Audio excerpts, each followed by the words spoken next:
네, 세 번째 시간. 짧게 쉬셨죠? 네, 세 번째 복음 말씀 전하도록 하겠습니다. 제가 가장 사람 빼고 존경, 좋아하고 귀하게 여긴 게 성경책이에요. 다들 뭐 그렇지만 머리가 나쁘니까 많이 썼어요. 많이 쓰고 여기다 가지고 다니는데 예전에 구원받기 전에 저희 아내가 먼저 구원을 받았어요. 저희 가족들, 아이들은 이제 어리니까 초등학교 때, 중학교 때 이러는데 아이들은 아직 저랑 구원을 안 받고 아내 혼자만, 제가 되게 아내를 힘들게 했던 것 같아요. 못 살겠다 할 정도까지 해서 교회를 다른 가족은 다 다니고 있었어요. 저희 어머니나 이런 분들 빼고. 그래서 어느 날 늦게 왔을 때 교회에서 갔다 늦게 왔더라고요. 왜 교회 갔다가 늦게 왔냐 해서 성경책을 뺏어서 다 찢어버렸어요. 그래서 되게 안 좋은 상태였어요. 근데 지금 가만히 돌아보면서 가장 귀한 게 하나님의 말씀이구나.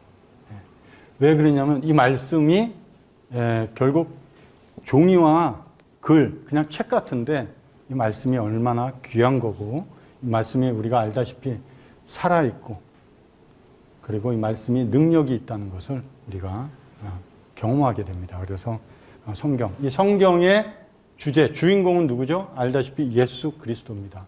조연, 많은 상황들이 있지만 우리가 놓치지 말아야 되고 성경에서 가장 보여주고 싶고 집중적으로 조명하고 있는 분은 주인공인 예수 그리스도예요. 그래서 성경을 대한다는 것은 예수님을 대한다는 마음으로 대하시면 좋겠습니다. 오늘 성경에 대해서 좀 나누겠습니다. 먼저 그러기 전에 제가 예전에 사진을 한 3장 설명을 드릴게요. 이 사진인데 2013년도 4월 22일에 이런 만남이 있었습니다. 누군지 아시겠나요? 옆에 여자분은? 예전에 박근혜 대통령이에요. 옆에 있는 남자는? 모르겠나요? 이분이 마이크로소프트사 CEO인 빌 게이츠예요. 아시겠죠? 왜 이렇게 제가 이 사진을 보냐면 당시에 이분이 대통령이 되고 나서 무엇이 중점이었냐면 나라 경제가 너무 약했어요. 그래서 경제를 좀 살리자, 부흥시키자. 그러기 위해서 세계적인 기업의 CEO들을 초청을 합니다. 그들에게 자문도 얻고 도움도 얻고 그래서 협약, 어떤 논의 이런 것이 이루어진다고 해서 많은 국민들도 여기에 관심을 가졌어요. 왜? 나라가 너무 힘들어, 경제적으로. 그래서 우리 대통령이 나라의 경제를 부흥하면 우리도 좀 잘 살 수 있겠구나.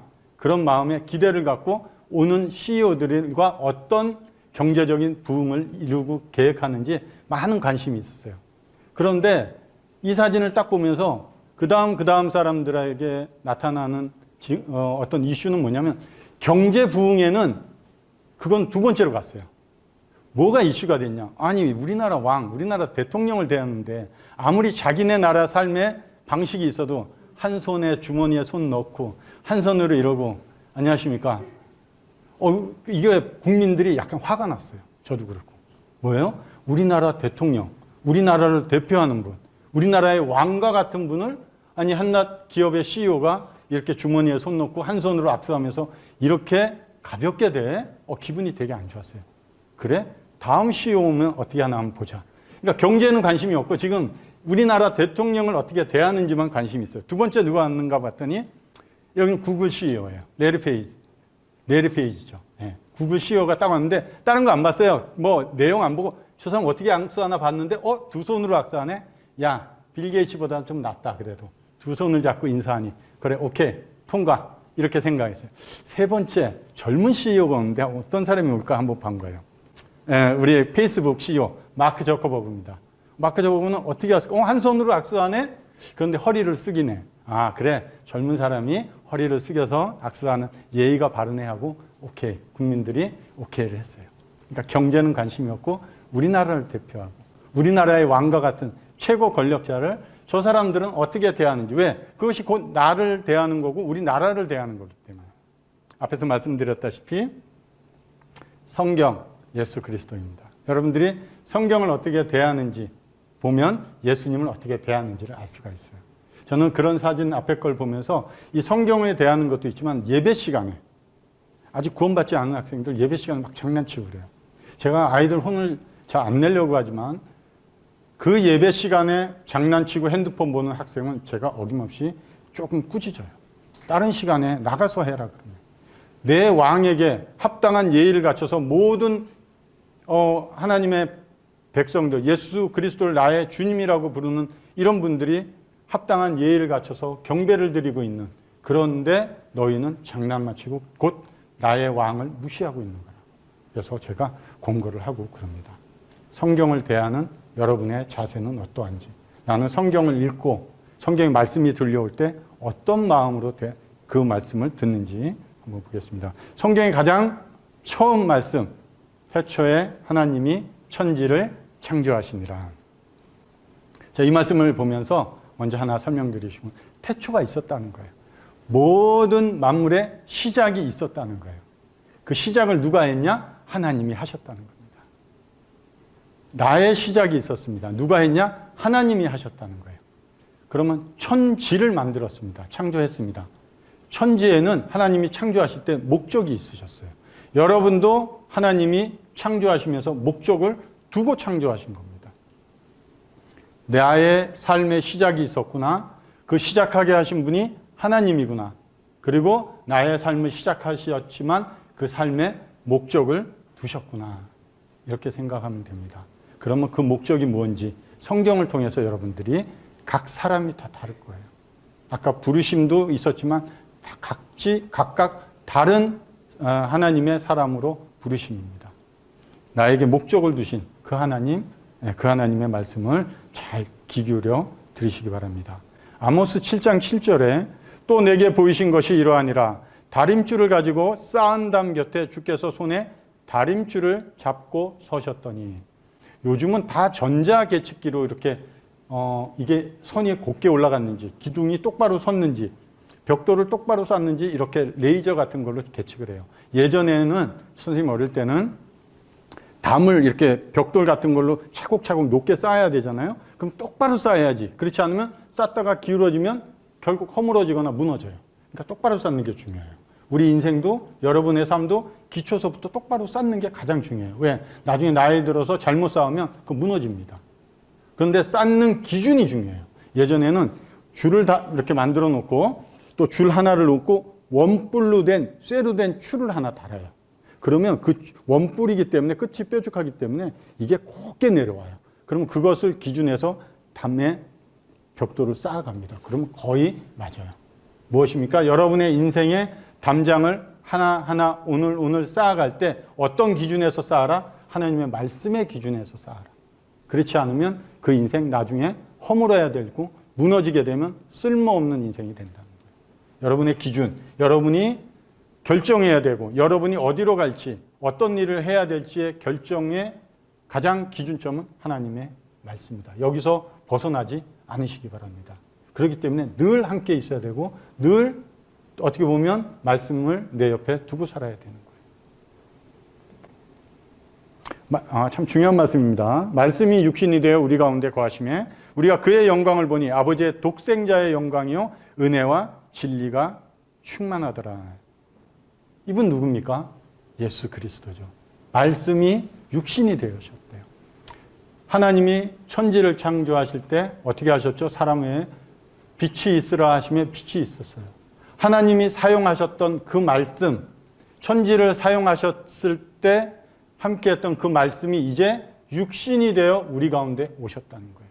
은혜와 진리가 충만하신 분으로 오신 그 예수 그리스도라는 거예요. 이 말씀은 곧 예수 그리스도라는 거예요. 은혜와 진리가 충만하다는 거예요. 그래서 성경은 곧 예수 그리스도를 대하는 겁니다. 요한복음 4장에는 여러분들 알다시피 사마리아 여인을 예수님이 우물가에서 만나는 이야기를 많이 들어보셨을 거예요. 한번 보겠습니다. 9절에 예수님이 사마리아에 찾아가고 우물에 있을 때 그 사마리아 여인이 물을 기르러 왔습니다. 그래서 예수님이 뭐부터 일로 와 앉아봐. 내가 하나님인데 내가 하나님의 나라에 대해서 하고 복음을 전하지 않았어요.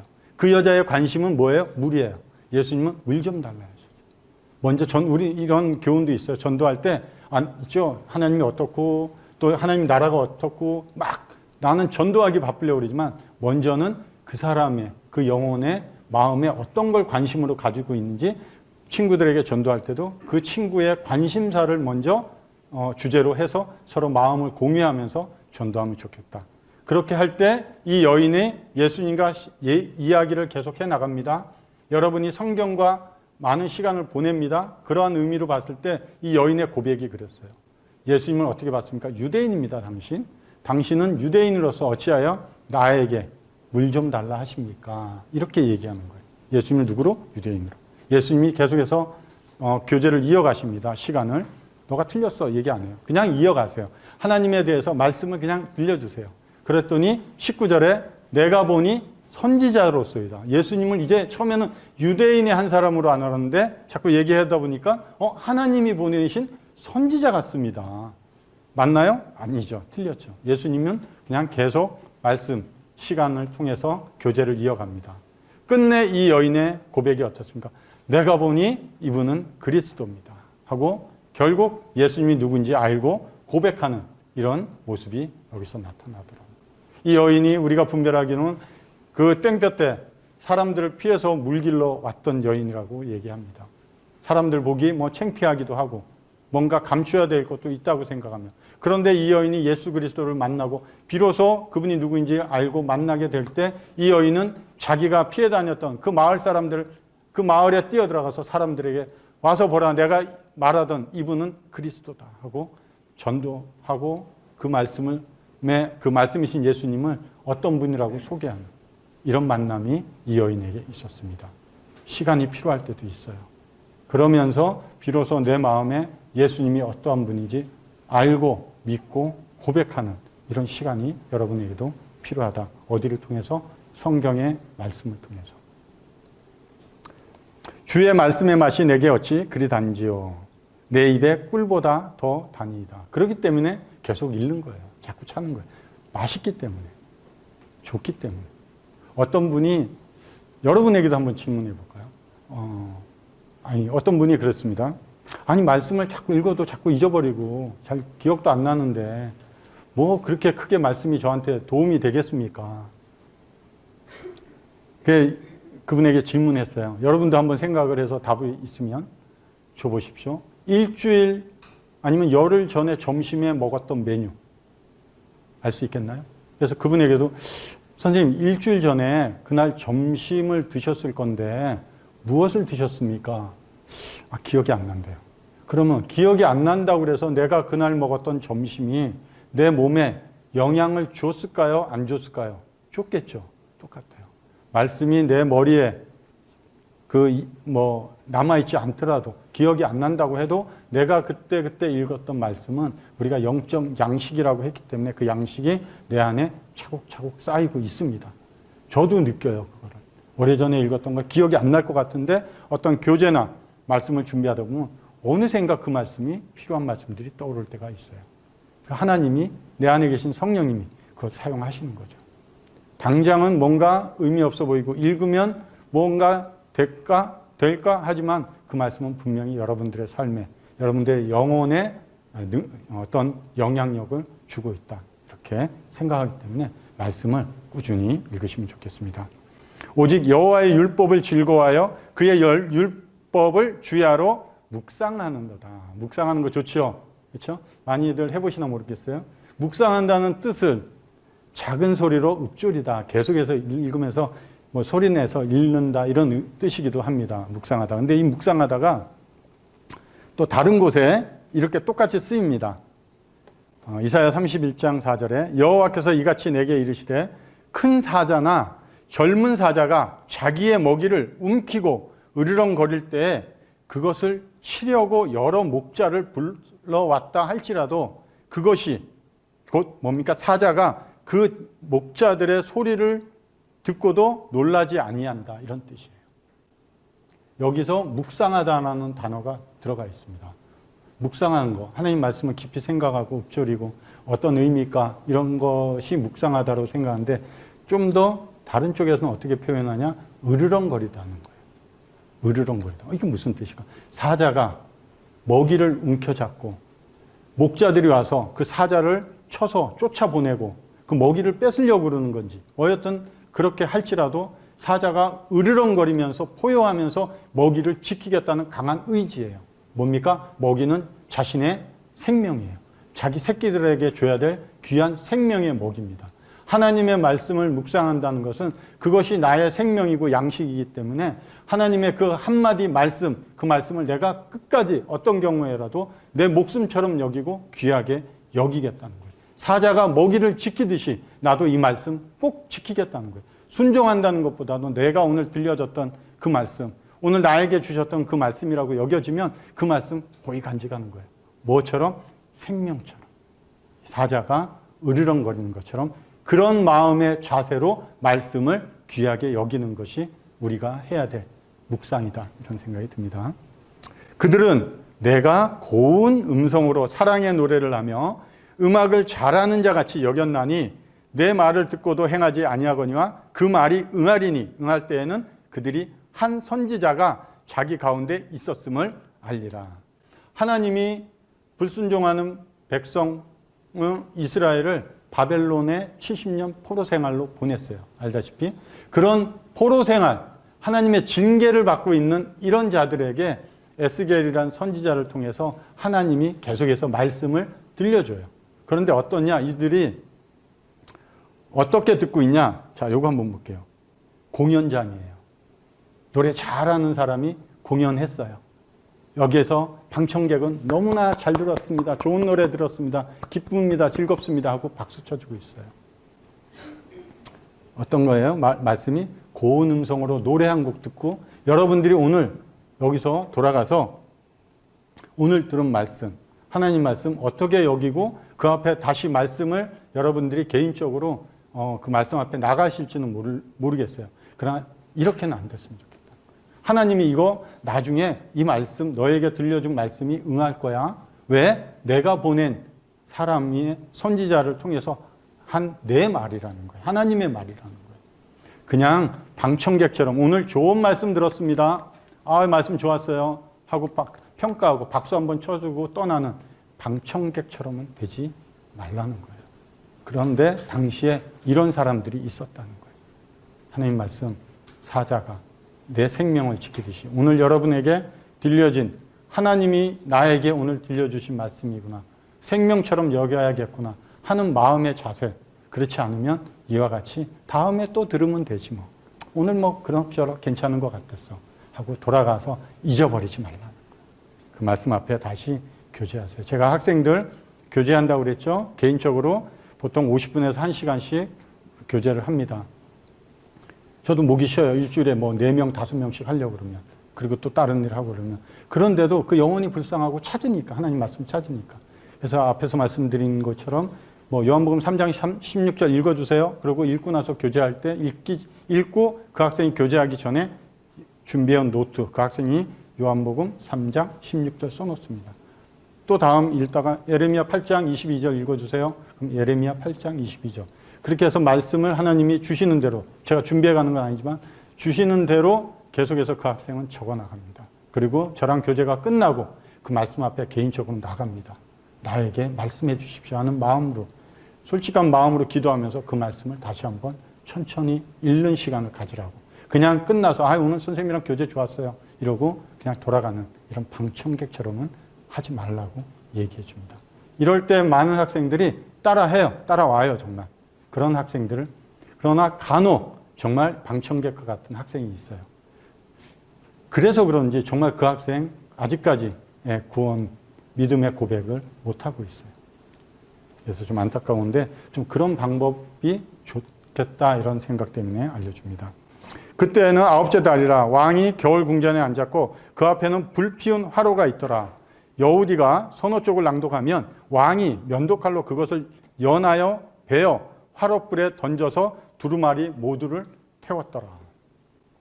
하나님이 이스라엘 그 백성들에게 예레미야를 통해서 하나님이 징계하시겠다고 하는 경고의 말씀을 들려주세요. 예레미야가 그 두루마리에다 빼곡히 썼어요. 그러면서 보관하고 이제 왕에게 이 말씀을 읽어줘라 하고 했을 때 그 옆에 있던 어떤 신하가, 여우디라는 자가 그 말씀을 받아다가 왕에게 읽혀주는 거예요. 하나님이 이런 말씀을 하셨습니다.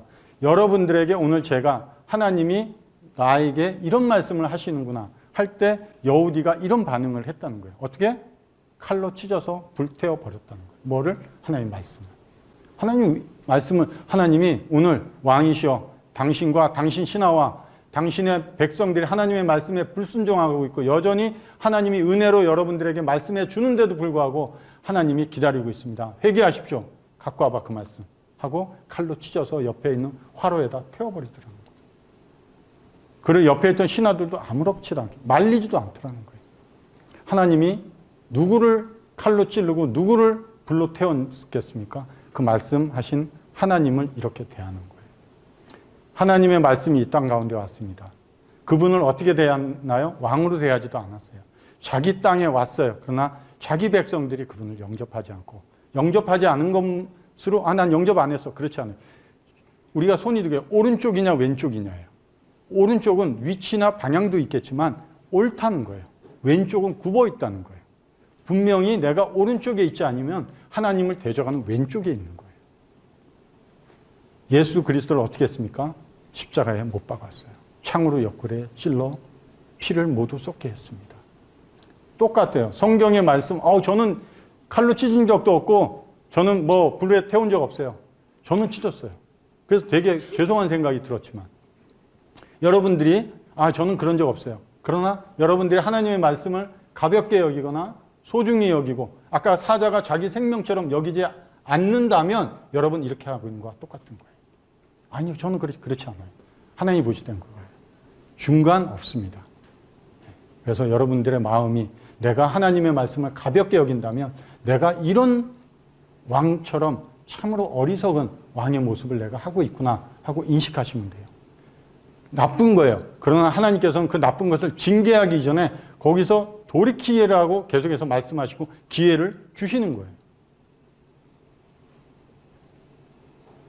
여호와의 말씀이라 이제 너희가 그 모든 일을 행하였으며 내가 너희에게 말하되 새벽부터 부지런히 말하여 해도 듣지 아니하였고 너희를 불러도 대답하지 아니하였다. 이 귀를 왜 사람에게 귀를 만드셨을까요? 하나님의 음성 두 귀로 잘 들으라고 만들어준 거예요. 사람의 음성 잘 들으라는 게 아니에요. 하나님의 이렇게 사람에게 귀를 만들어 주신 것, 두 개를 만들어 주신 것, 하나님의 음성을 잘 들으라고 하는 거예요. 입은 하나님을 찬양하고 경배하는데 사용하라는 거예요. 눈은 그 하나님의 선하심을 바라보면서 기쁘고 즐거워하게끔 살아가도록 하나님이 주신 거예요. 머리에 이런 지혜, 지식을 왜 주세요? 하나님이 어떠한 분인지 알고 지혜는 뭐예요? 적용이죠. 네, 하나님 앞에 올바른 삶을 살아가도록 하나님이 주신 거예요. 그런데 그거를 그렇게 안 하고 내 만족, 내 필요, 내 즐거움으로 사용하고 있기 때문에 하나님의 말씀은 그때 들릴 때뿐이라는 거예요. 그 후에는 필요 없다는 거예요. 돌아가서 내 즐거움, 내 만족한 삶보다는 하나님이 어떤 말씀을 하셨고 왜 그 말씀을 하셨고 그 말씀이 내 삶에 어떻게 적용하면서 살아갈까. 이게 구원에 필요한 아니면 구원받은 자의 삶의 이유라고 생각이 듭니다. 왜? 구원받았다고 해서 내 마음대로 살아갈 수는 없잖아요. 어떤 기준이 있어야 될 거 아니에요.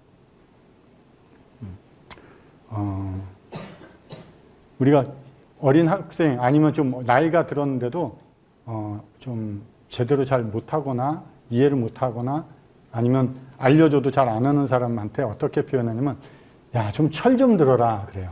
철 좀 들어라. 그러니까 철 좀 들어라 하니까 어디 무거운 쇠를 좀 들려고 그래요. 그런 철이 아니라 이 철은 계절이에요.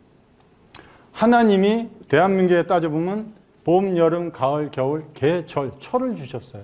그러면 이 모든 만물은 하나님이 주신 시기에 따라서 변화갑니다. 왜? 하나님이 정하셨기 때문에. 모든 만물들이 그 하나님이 정하신 규정, 규례, 규칙에 따라서 철이 들어갑니다. 물이 들어가는 거예요. 여러분들에게도 어리지만 철이 들어갔으면 좋겠다 이런 거예요. 그건 뭐냐? 어리석어서 어린 아이처럼 행동하라는 게 아니라 하나님이 여러분 마음에 말씀을 주시고 변화를 일으켜 가라고 하나님이 요구하실 때 여러분들 마음에 철이 들어가는 변화가 일어나는 이런 삶이 되었으면 좋겠다는 거죠. 하나님이 언제부터 언제까지 새벽부터 부지런히 말씀하신다는 거예요. 정말 부지런하세요. 정말 나보다 더 부지런하세요. 그런 하나님이 여러분들에게 말씀하고 있습니다. 그런데 불러도 대답하지 않는다. 이게 가장 무서운 거예요. 죄 지었어요. 가서 고백하고 용서받으면 돼요. 그러나 끝내는 핑계하고 거부하고 숨어버려서 나오지 않는, 죄를 용서를 구하지 않는, 이게 가장 무서운 죄입니다. 마지막 말씀 하나 읽을까요? 주 여호와의 말씀이니라. 보라, 날이 이를지라 내가 기근을 땅에 보내리니 양식이 없어 주림이 아니며 물이 없어 갈람이 아니요 여호와의 말씀을 듣지 못한 기갈이라. 지금은 언제든지 여러분 성경을 읽고 듣고, 그렇죠? 교제하고 할 수 있어요. 여러분들이 마음만 먹으면. 그런데 그렇지 못한 때가 올 수 있다는 거예요. 정말 여호와 말씀 듣고 싶다, 알고 싶다 해도 그렇지 못한 때가 있을 수 있다는 거예요. 홍수가 나죠. 장마 때 홍수가 나면 어때요? 물이 많죠. 근데 물이 많이 있어요. 그럼 먹을 물이 있을까요? 굉장히 드물어요. 물은 많지만 정작 먹을 물이 없어요. 제가 얻은 서적, 유튜브 요새 보면 더 넘쳐나요. 하나님에 대한 말씀, 하나님의 말씀이라고 하는 아까 앞에서 얘기했듯이 뭐 가짜 의사들처럼 굉장히 많은 하나님의 말씀들이 흘러 넘치는 홍수의 시대예요. 진짜 먹을 물은 성경 하나밖에 없어요. 이게 여러분들을 살리고 여러분들의 삶을 올바로 이끌어갈 뿐만 아니라 그렇게 살아가도록 능력을 주는 게 이 하나님 말씀입니다. 이런 시대가 오기 전에, 이런 때가 오기 전에 지금 나에게 기회를 주시고 말씀을 읽게 하는 마음을 주시고 좋은 환경을 주실 때 하나님의 말씀을 읽으시고, 다만 앞에서 말씀드렸다시피 이 하나님의 말씀을 읽을 때 누구를 대하듯이 예수님을 대하듯이, 내가 기도하고 말씀을 필 때 누구를 대하듯이 예수님을 대하듯이, 이 말씀이 내 마음에 들어올 때 누가 나의 마음에 말씀하신다? 예수님이 나에게 말씀하시는구나. 들릴 거예요. 그러면 여러분들 주변에 선생님들한테 선생님 저 하나님 말씀이 마음 가운데 믿어져요. 들려져요. 하고 교제해 보시기 바랍니다. 정말 좋은 결과가 여러분들의 삶에 나타날 겁니다. 하나님 말씀 소중히 여기는 학생들이 되기 바랍니다. 기도하겠습니다. 하나님 아버지, 계속해서 저희 같은 자들에게 하나님 말씀을 들려주시고 또 알고자 할 때 알려주시고 깨닫게 해주시고 무엇보다 믿음으로 우리 주 예수 그리스도를 나의 주님으로 고백할 수 있게 해주셔서 감사를 드립니다. 여기 있는 모든 학생들 마음에도 이와 같은 믿음의 고백이 나올 수 있도록 도와주시옵길 원합니다. 예수님의 이름으로 기도드립니다. 아멘.